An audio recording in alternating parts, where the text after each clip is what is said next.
So welcome back po sa ating channel guys. So mag-assemble po tayo ng tubo po ng laboratory. So kailangan ang mga kagamitan ng ating bibiliin ay kailangan meron po tayong tinatawag na reducer. Ito, kailangan meron tayong reducer. Ayan guys. And then bibili po tayo ng P-trap. Ito yung P-trap. May kasali po siyang elbow. At kung ang P-trap kasi, ito yung pag nagbarado ay dito natin bubuksan para matanggal po yung barado sa ating tubo sa ating laboratory. Ito yung silbi ng P-trap. So bibili din tayo ng tubo, ayan, at elbow. Yun lang po yung kagamitan niyan. Tapos elbow uli, dito na yung papalabas sa tubig. Siyempre dudugsungan natin yan ng tubo yan.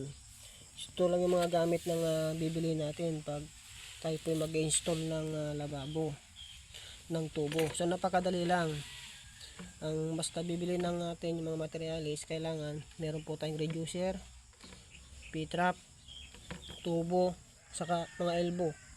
At bibili po tayo ng solvent at saka yung tinatawag na liha. Ayan. Ito lang ang gagawin natin. So ito yung sinasabi kong reducer guys. Ayan. Kailangan meron po tayong reducer. Ayan.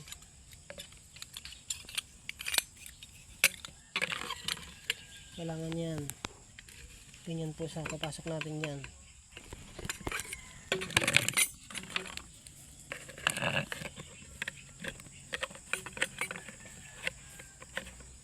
So ganyan lang guys yung ating DIY. Bibili lang tayo ng mga nito.